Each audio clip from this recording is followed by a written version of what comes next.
Hey, good afternoon, guys. Javier here. Just got here to Goblin Valley State Park here in Utah, and this is the first time I've ever come to this park. I actually learned about it just searching different state parks and national parks in and around Utah, and I'm just getting into the park. I haven't actually crossed the pay fee area just yet, but what greets you here is a huge monument that it's called Wild Horse Butte, and they have a marker here of the one of the original uh, explorers that was out here. Uh, they were mapping the West back in the 1800s or so, mid 1800s, and they had come up to this spot where I'm standing, and it's very, very interesting. So it's like looking as if you're like in a time machine, looking at the past. But I want to give you an overview of this particular monument, and then I'll read what the John C. Fremont expedition did. So it took place during 1853 and 1854. I'm going to show you the monument.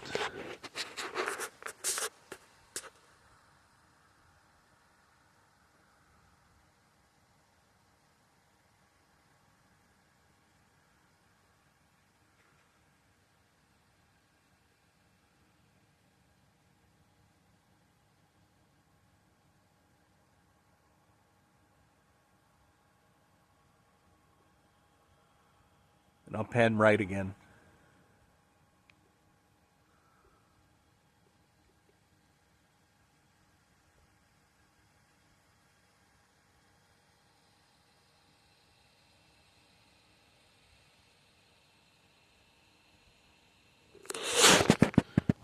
It's pretty cool to look at.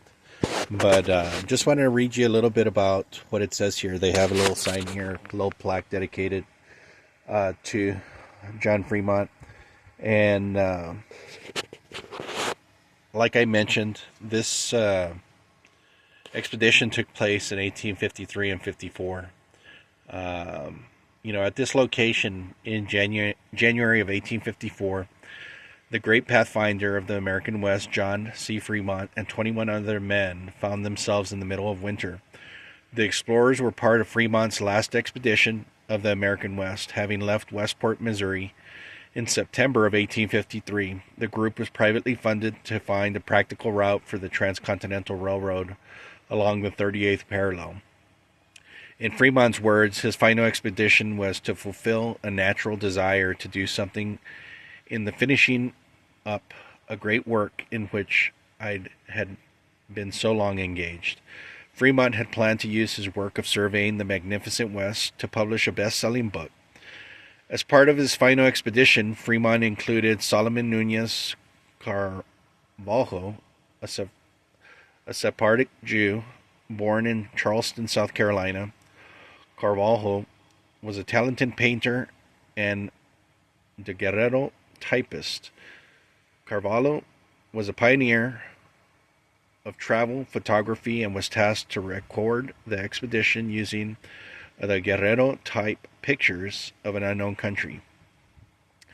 After crossing the Green River, the expedition had contact with a band of Ute Indians who subsisted on grass seed. I believe it's Carvalho, writes, this their only article of food. It was scarce. We could procure only a small supply. I parted everything out of my De Guerrero type boxes that I did not require, and several articles of necessary clothing for about a quart of it. Fremont traded with the Utes for a lame horse, which was slaughtered to feed the expedition. The men of the expedition were bundled in winter coats and wrapped in tattered blankets, moving ahead through snow and ice. Many of the men were suffering from frostbite and the lack of food. The horses and mules were walking skeletons, and so were the men. Many of the men were without animals to ride and were forced to walk on frozen feet. Under these conditions, the members of the expedition found themselves at this location, now known as Wild Horse Butte.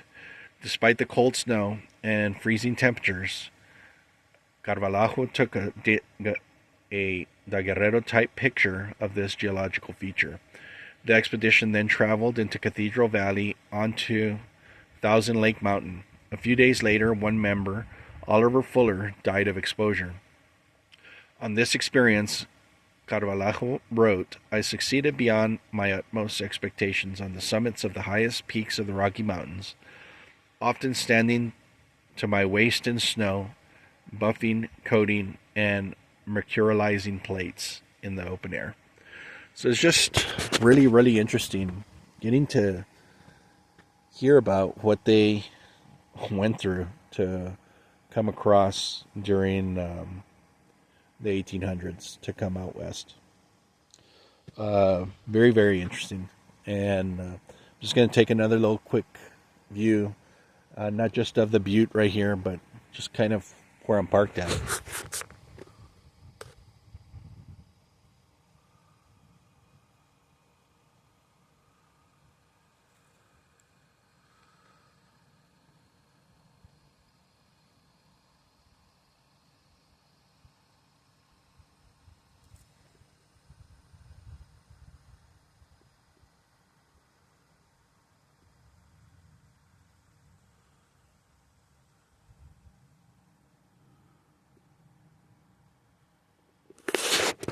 So I'm going to head into the park and see what I see. Anyways, just want